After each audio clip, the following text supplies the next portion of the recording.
Round आप देख रहे हैं आप और मैं हूं आपके साथ अवंतिका श्रीवास्तव। छत्तीसगढ़ से जुड़ी हर खबर आपके साथ साझा करेंगे और सबसे पहले रायपुर से इस वक्त की एक बड़ी खबर। गुजरात के रण में एक बार फिर से सीएम भूपेश बघेल उतरने वाले। थोड़ी ही देर में अहमदाबाद के लिए वो रवाना हो जाएंगे। कल गुजरात में कई सारी चुनावी सभाएं हैं जिनमें वो शामिल रहेंगे। कांग्रेस प्रत्याशी के पक्ष में वोट करने की अपील करेंगे। तो गुजरात विधानसभा चुनाव और उसको लेकर कांग्रेस की तरफ से लगातार प्रचार प्रसार किया जा रहा है, जिसमें कि सीएम भूपेश बघेल स्टार प्रचारकों में से एक, उनका नाम स्टार प्रचारकों की लिस्ट में शामिल था और एक बार फिर से अब गुजरात जाएंगे। अब से कुछ ही देर बाद अहमदाबाद के लिए रवाना होंगे और कल कई सारी चुनावी सभाएं हैं जिनमें शामिल रहेंगे, संबोधित करेंगे और कांग्रेस प्रत्याशी के पक्ष में वोट करने की अपील करेंगे। और अब मुंगेली से बड़ी खबर है। ऋचा जोगी जाति के मामले में ऋचा जोगी की मुश्किलें बढ़ती हुई नजर आ रही हैं। जाति मामले में जमानत याचिका उनकी खारिज हो चुकी है। जिला सत्र न्यायालय के विशेष कोर्ट से इस याचिका को खारिज किया गया है। फर्जी अनुसूचित जनजाति प्रमाण पत्र मामले में एफआईआर दर्ज है। ऋचा जोगी के खिलाफ कोतवाली थाने में एफआईआर दर्ज करवाई गई थी और अब उनकी मुश्किलें बढ़ती हुई नजर आ रही हैं क्योंकि जमानत याचिका खारिज हो चुकी है।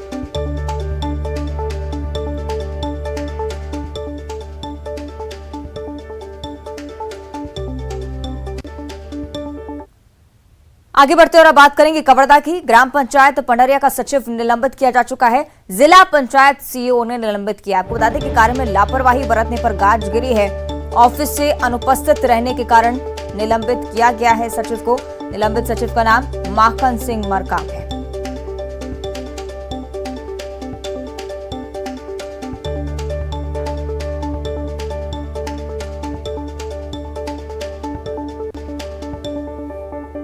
ग्राम पंचायत पंडरिया के सचिव को निलंबित किया जा चुका है। ऑफिस में अनुपस्थित था सचिव और साथ ही साथ काम में भी लापरवाही बरती जा रही थी। तो बड़ा एक्शन गाजगिरी है। जिला पंचायत पंडरिया के सचिव पर निलंबित किया जा चुका है। और अब रायपुर की बात कर लेते हैं। बस स्टैंड पर माहौल और यात्रियों के गाली गलौज करने वाले एजेंटों को पुलिस ने सबक सिखाया है। सरेआम एजेंटों से उठक बैठक लगवाई। पुरानी बस्ती पुलिस ने आरोपियों के खिलाफ कार्रवाई की है। तस्वीरें आपको दिखा रहे हैं जिस तरह से माहौल यहां पर लगातार खराब किया जा रहा था। उन तमाम एजेंटों को सबक सिखाने का तरीका पुलिस की तरफ से उठक बैठक लगवाई एजेंट से।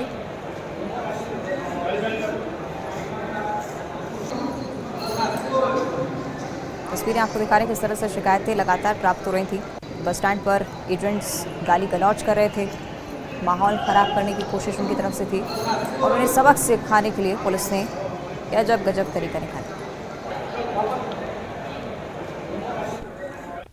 और इधर कोरबा के ग्रामीण क्षेत्रों में सरकारी शिक्षा व्यवस्था दम तोड़ती हुई नजर आ रही है। शिक्षकों की गैर मौजूदगी में छात्रों से बर्तन धुलवाए जा रहे हैं। मामला कोरबा ब्लॉक के ग्राम धनपुरी प्राथमिक शाला का, जहां बच्चे पढ़ने के बजाय काम कर रहे हैं। छात्र बताते हैं कि स्कूल में 2 शिक्षक हैं जो कि किसी न किसी काम से हमेशा से नदारत बने रहते हैं और जब इस मसले पर जिला शिक्षा अधिकारी से बात की गई तो उन्होंने मामले की जांच कर कार्रवाई करने की बात कही है।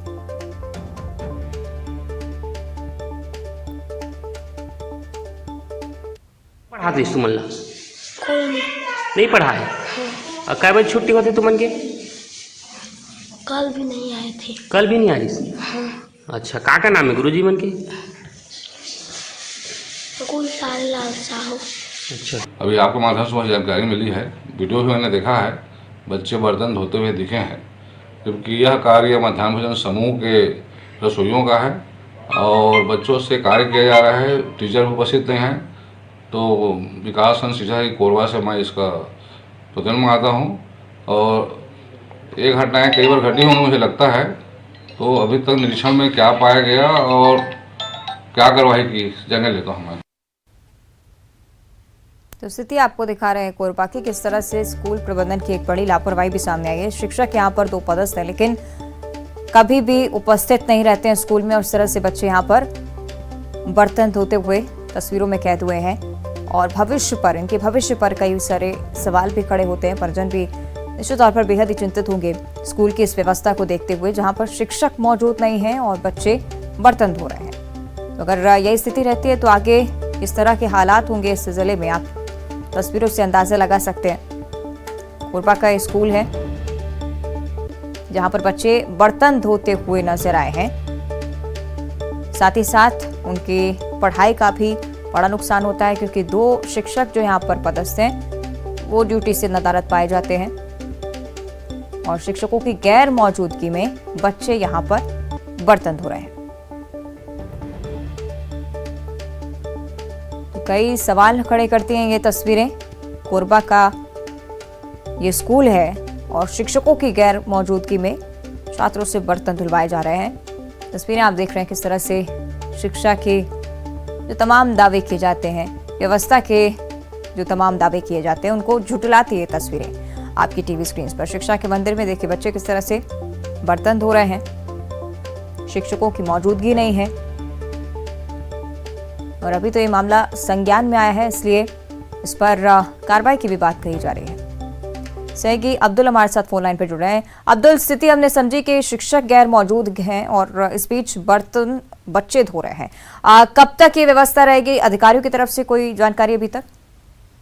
जी, जिस तरीके से ये इस स्कूल में बच्चे बर्तन धोते नजर आ रहे हैं और शिक्षक जो है वो नदारत रहते हैं, जिसके कारण से पढ़ाई भी प्रभावित हो रही है। साथ ही बच्चे जिनका काम महिला जो समूह है उनके द्वारा किया जाना है, वो काम भी बच्चों से कराया जा रहा है। तो निश्चित तौर पर इस मामले में गंभीर मामला है और इसको लेकर शिकायत भी हुई है। शिक्षा अधिकारी ने इस मामले में बीओ जो है उनको प्रतिवेदन जांच कर प्रतिवेदन प्रस्तुत करने के लिए कहा है और जांच के बाद ही इस पर कार्रवाई की बात जिला शिक्षा अधिकारी कह रहे हैं। ठीक है, कार्रवाई की बात यानी कि अधिकारी की तरफ से कही गई, लेकिन अब्दुल कई सारे सवाल इन तस्वीरों के जरिए सामने आते हैं क्योंकि अधिकारी ने तो कहा है कि कार्रवाई होगी, लेकिन उससे पहले उन शिक्षकों पर भी कार्रवाई होना बेहद जरूरी, जो कि अपने काम में लापरवाही बरत रहे हैं। निश्चित तौर पर जिस तरीके से बच्चों की पढ़ाई प्रभावित हो रही है और जिनको स्कूल में समय पर पहुंचना होता है शिक्षकों को, वो स्कूल नहीं पहुंच रहे हैं और बच्चे बिना पढ़ाई किए ही वापस घर लौट रहे हैं, जिसको लेकर शिक्षा अधिकारी ने कार्रवाई की बात जरूर कही है। अब इसको देखना होगा कि वो कितने जल्दी इस पर जांच होती है और कार्रवाई होती है। बिल्कुल, शुक्रिया आपका अब्दुल जानकारी के लिए। और अंबिकापुर शहर में बिजली बिल बकायेदारों की अब खैर नहीं। बिजली बिल नहीं जमा करने वाले उपभोक्ताओं का बिजली कनेक्शन कट सकता है। दरअसल छत्तीसगढ़ राज्य विद्युत निगम कार्यालय अंबिकापुर ने बिजली बिल वसूलने के लिए कवायद तेज कर दी है। रोजाना विद्युत कर्मचारी बिजली बिल बकायेदारों के घर पर पहुंच रहे थे। बिजली बिल भुगतान नहीं करने वाले उपभोक्ताओं के घरों की लाइन अब काटी जा रही है। अंबिकापुर के शहरी इलाकों में लगभग 32 करोड़ रुपए बिजली बिल बकाया है, जिसके कारण बिजली विभाग उपभोक्ताओं के साथ सख्ती बरत रहा है। बहुत सारे हमारे उपभोक्ता हैं, घरेलू, नॉन डीएलएफ, आईपी, ये सब भुगतान लंबे समय से नहीं किए हैं, लंबित है और हमारी कंपनी का निर्देश है उसका भुगतान कराना है। लगे हैं, डिस्कनेक्शन कर रहे हैं, जैसे जो भुगतान नहीं करता है उसका डिस्कनेक्शन कर रहे हैं। 32 करोड़ का बकाया है, जिसमें शासकीय, गैर शासकीय और कुछ निष्क्रिय कनेक्शनों का बकाया है।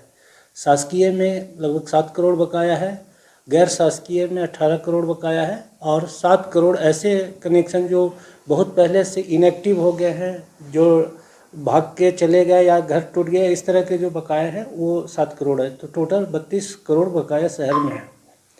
इस बकाया के लिए हम लोगों ने एक हमारे चेयरमैन साहब और मुख्य अभियंता साहब के मार्गदर्शन में हम लोग वसूली कर रहे हैं, मार्च को देखते हुए कि अपना जो लक्ष्य है उसको प्राप्त करना है। आगे बढ़ते हैं, अगली खबर धमतरी से है, जहां एक भाई ने छोटी और मामूली सी बात को लेकर अपने सगे भाई की हत्या कर दी। मामला दोनर गांव का है, जहां पर एक सगे भाई ने अपने सगे भाई की चाकू से गोदकर हत्या की है। जन्नू ध्रुव ने अपने बड़े भाई से मोबाइल मांगा, जिसके बाद अरविंद ध्रुव ने अपने छोटे भाई को मोबाइल देने से इनकार कर दिया, जिसके बाद घर में रखे सब्जी काटने के चाकू से सीने में उसने वार कर दिया, जिससे उसकी भाई की मौत हो गई। बोला मेरी जानो काम में है, दूसरा घर काम में जाता हूँ भाई, वो घर भाई वो है का हुई कैसे हुई चल मैं नहीं जान सकूँ। नहीं तो आपने जानकारी कैसे आपके भाई चाकू मारे करके? मैं यहाँ हूँ तब पता चली से। क्या पता चली से? चाकू मार दे है करके। कौन मारे? अब भाई है मार देगी से तब पता चली से मोला। गांव दोनर में एक ध्रुव परिवार है, जो भाई भाई आपस में मोबाइल की बात को लेकर लड़ाई झगड़ा होने से अचानक उत्तेजित होकर अपने बड़े भाई अरविंद ध्रुव के सीने पर चाकू से मार करने से उसकी मौत हो गई है, जिस पर अपराध पंजीबद्ध करके विवेचना की जा रही है। सर आरोपी से छोटा भाई है जन्नू ध्रुव, जो कि उसको पूछताछ के लिए थाने लाकर उसे पूछताछ करके अग्रिम कार्रवाई की जा रही है। और छत्तीसगढ़ की अन्य खबरों की भी बात करेंगे, लेकिन इस बीच भोपाल से इस वक्त एक सबसे बड़ी खबर सामने आ रही है। ठेकेदार के साथ हनी ट्रैप मामले से जुड़ी खबर है। आरोपी सोनाली की अग्रिम जमानत जिला कोर्ट ने खारिज कर दी है। खजूरी थाना पुलिस ने एफआईआर दर्ज की थी। ठेकेदार मुकेश कुमार वर्मा की रिपोर्ट पर धारा पर एफआईआर दर्ज हुई। सोनाली ने अपने साथी आरती के साथ मिलकर हनी ट्रैप किया था। ठेकेदार से 1 करोड़ की राशि मांगी गई थी और बड़ी जानकारी ये कि उसकी जमानत खारिज कर दी गई है। सहयोगी मनोज हमारे साथ फोन लाइन पे जुड़ रहे हैं। मनोज, क्या कुछ जानकारी अब तक पूरे केस पर? आज बिल्कुल जिस तरीके से पूरा मामला सामने आया था, 1 करोड़ रुपए मांगे गए थे और नहीं देने पर वीडियो जो आपत्तिजनक स्थिति में बनाए गए थे दारू पार्टी में, उसको वायरल करने की धमकी दी गई थी। हालांकि शराब पार्टी के बाद इन 2 महिलाओं के अलावा 2 आरोपियों के नाम आए थे जो कि अज्ञात थे। 4 लोगों पे एफआईआर दर्ज हुई थी। उसके बाद लगातार, क्योंकि ये पहला मामला नहीं था, इसके अलावा भी कई आरोप इस गैंग पर लगे हैं और ये भी आरोप लगे कि कई आईपीएस अफसर के अलावा कई रसूखदारों के साथ सीधे संपर्क में ये आरोपी महिला थी। हालांकि एफआईआर के बाद तलाश की गई, लेकिन फिलहाल अभी अग्रिम जमानत आरोपी पक्ष की तरफ से लगाई गई थी, जिसे जिला कोर्ट ने गंभीर मामला बताते हुए खारिज कर दिए। हालांकि पुलिस लगातार तलाश कर रही है, क्योंकि कई ऐसे सवाल है जिनके जवाब अभी आना बाकी, क्योंकि ये एक मामला नहीं है, इसके अलावा भी कई ऐसे मामले हैं जिसमें इस गैंग की संलिप्तता है। ठीक है, शुक्रिया आपको मनोज पूरी जानकारी के लिए। और एक बार फिर बात करेंगे छत्तीसगढ़ की खबरों की। कवर्धा से बड़ी खबर है। कलेक्टर के नाम पर धोखाधड़ी की गई है। पुलिस ने आरोपी को गिरफ्तार कर लिया है। सरपंच को फोन कर पैसे की मांग कर रहा था। पीड़ित की शिकायत पर आरोपी गिरफ्तार हो चुका है। पुलिस ने यूपी के झांसी से आरोपी को गिरफ्तार किया है। तो कलेक्टर का नाम लेकर सरपंच से पैसों की मांग की जा रही थी। धोखाधड़ी का यह मामला, इसमें पुलिस ने खुलासा भी किया है और आरोपी भी अब गिरफ्तार हो चुका है। और आज का दिन छत्तीसगढ़ के लिए बेहद खास था, क्योंकि आज राजभाषा दिवस था। इस पर एक खास कार्यक्रम का आयोजन किया गया था। साथ ही सीएम भूपेश बघेल ने छत्तीसगढ़ी भाषा के साहित्यकारों को यहां पर सम्मानित किया। संस्कृति विभाग ने कार्यक्रम का आयोजन किया था। मुख्यमंत्री ने प्रदेशवासियों को राजभाषा दिवस पर बधाई दी है और इस मौके पर सीएम भूपेश बघेल ने छत्तीसगढ़ी राजभाषा आयोग द्वारा प्रकाशित पुस्तकों का भी विमोचन किया। बोली तो बन थे, लेकिन भाषा बनाए बर ओकर व्याकरण होना जरूरी थे, उनमें साहित्य रचना होना जरूरी है। तो वो काम लगातार हुआ थे। जिन शासन के तरफ से जिन मदद होना चाहिए, वो मदद पहले नहीं मिल पात रही से। पहले तो राजभाषा बनाए बर ही हमन ला आंदोलन करेल पड़िस। रायपुर में, बिलासपुर में, दुर्ग भिलाई में, धमतरी में, वर्मा जी वगैरह सब साथ में जाते रहे। हम शामिल हो रहे हैं। विधानसभा में 2 बार ले अशासकीय संकल्प लाए में है। पहली बार तो सरकार रेस, वर्तमान में जिन सरकार रेस है तत्कालीन के मानिस नहीं है। दूसरा साल फिर साल भर इंतजार करे के बाद फिर वो रखें, तब वो राजभाषा विधानसभा में पारित हुई। और इधर सूरजपुर में स्कूल शिक्षा मंत्री प्रेमसाय सिंह टेकाम छत्तीसगढ़ी ओलंपिक और युवा महोत्सव के समापन कार्यक्रम में शामिल हुए। हाई स्कूल ग्राउंड में छत्तीसगढ़ी ओलंपिक महोत्सव 25 नवंबर से चल रहा था, जिसमें 6 ब्लॉक के प्रतिभागियों ने शिरकत की। कबड्डी समेत कई पारंपरिक खेलों ने खिलाड़ियों ने हिस्सा लिया और मंत्री ने विजेताओं को पुरस्कृत भी किया। ओलंपिक खेलकूद और युवा महोत्सव जिला स्तरीय समापन के अवसर पर बहुत लोग अच्छा नृत्य किए हैं और काफ़ी लोग भाग लिए हैं। युवा भी, जवान भी, सियान भी, बच्चे भी, सब लोगों ने इसमें अच्छा भाग लिया है। और यहाँ से जो बेस्ट अच्छी जो जिनका परफॉर्म हुआ है वो संभाग स्तर पर जाएंगे और संभाग स्तर से फिर राज्य स्तर पर लोग जाएंगे। सभी को। और इधर राजनांदगांव में जिला स्तरीय छत्तीसगढ़ी ओलंपिक की शुरुआत ठाकुर प्यारेलाल स्कूल नगर निगम मैदान में हुई, जिसमें खिलाड़ियों ने भाग लिया, खेल में अपना जौहर दिखाया उम्र की सीमा नहीं होने से इसमें उम्रदराज खिलाड़ी भी शामिल हुए, खेल का जौहर दिखाते हुए नजर आए और इसी कारण खेल का रोमांच मैदान में देखते ही बन रहा था। 29 नवंबर को छत्तीसगढ़िया ओलंपिक का समापन होगा।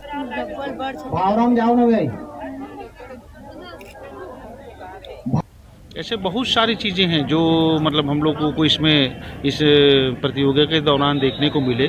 काफ़ी उम्रदराज, काफ़ी ऐसे बुजुर्ग लोग भी सामने आए जो जिन्होंने अपनी इच्छा को, अपनी शौक़ को भी इसमें उन्होंने आजमाया और ना केवल आजमाया बल्कि वे सफल भी रहे और उन्होंने काफ़ी सराहा भी है इस कार्यक्रम में। और अब खबर जशपुर से है, जहां के कुनकुरी वन परिक्षेत्र के भंडारी में एक दंतेल हाथी 15 फीट के गड्ढे में जा गिरा। काफी कोशिश करने के बाद भी उसे बाहर नहीं निकाला जा सका। वो पिछले 3 दिनों से भूखे प्यासे उसी गड्ढे में पड़ा हुआ है। उसकी कमर और पैर में भी चोट आई है, जिस वजह से वो खड़ा नहीं हो पा रहा है। फिलहाल रायपुर के डॉक्टर हाथी के इलाज के लिए मौके पर पहुंचे हैं, जहां उसका इलाज किया जा रहा है। और फिल्म अभिनेत्री रवीना टंडन ने सतपुड़ा टाइगर रिजर्व में बाघ के फोटो शूट पर विवादों में घिर आई हैं। रवीना पर आरोप है कि उन्होंने नियम तोड़कर फोटो क्लिक किए हैं। एसटीआर प्रबंधन ने अब इस मामले की जांच में जुटी हुई है। साथ ही साथ सतपुड़ा टाइगर रिजर्व में जंगल सफारी के दौरान रवीना की जिप्सी बाघ के काफी करीब तक पहुंच गई थी। इसका वीडियो रवीना ने खुद अपने सोशल मीडिया हैंडल पर शेयर किया है। वीडियो सामने आने के बाद एसटीआर मैनेजमेंट ने इस पर आपत्ति जताई। सतपुड़ा टाइगर रिजर्व के बोरी एसटीओ धीरज सिंह चौहान इसकी जांच रिपोर्ट सौंपेंगे। आपको बता दें कि पिछले हफ्ते रवीना अपनी बेटी के साथ सतपुड़ा टाइगर रिजर्व में पहुंची थी। चूना रेंज में जंगल सफारी करने पहुंची थी। सफारी के दौरान ध्यान रखना होता है कि जिप्सी बाघ के रास्ते में ना आए, जबकि उन्होंने जिप्सी को आगे पीछे करते हुए टाइगर की फोटो शूट किया।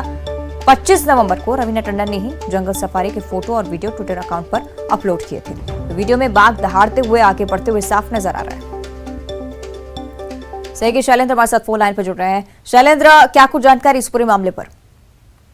जी, पूरा मामला 25 नवंबर का है, जब रवीना अपनी बेटी के साथ जो सतपुड़ा टाइगर रिजर्व का चूरना क्षेत्र है वहां पे सफारी के लिए पहुंची थी। और सफारी के दौरान जब वो फोटो वीडियो शूट कर रही थी तो टाइगर क्रॉस कर रहा था। इस दौरान जो जिप्सी चालक था और पूरा ग्रुप था, उन्होंने जिप्सी को पहले आगे ले गए और फिर बैक लेकर के आए। इस दौरान जो दूरी थी वो बेहद करीब थी और टाइगर जिप्सी के पास आने से एक प्रकार से भड़क गया था और उसने दहाड़ भी लगाई थी। जब ये पूरा मामला एसटीआर प्रबंधन की जानकारी में गया तो एसटीआर प्रबंधन ने इसमें जांच के ऑर्डर दिए हैं। सतपुड़ा टाइगर रिजर्व के फील्ड डायरेक्टर एल कृष्णमूर्ति से हमारी चर्चा हुई है। उन्होंने बताया कि एक तय दूरी होती है जो वाहनों को या जो सैलानी है उनको टाइगर से या वन्य प्राणियों से रखनी होती है, लेकिन इसका पालन नहीं किया गया है।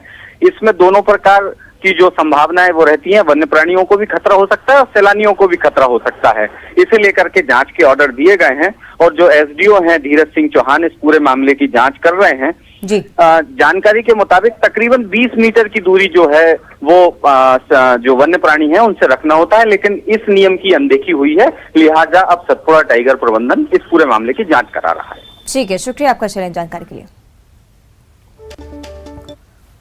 और बिग बॉस के विजय विक्रम सिंह ने न्यूज 18 के डिप्टी एडिटर अभिषेक शुक्ल से खास बातचीत की है। विजय विक्रम ने बातचीत में कहा कि वो एक्सीडेंटल आर्टिस्ट हैं और नौकरी बदलकर काम करने की उन्होंने बात कही है।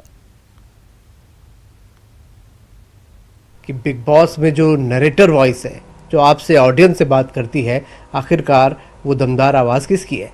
तो ये खुलासा हम करने जा रहे हैं और हमारे साथ मौजूद है विजय विक्रम सिंह जी, जो कि नरेटर वाइज बिग बॉस में आपसे बात करते हैं और यही वो दमदार आवाज़ के मालिक हैं।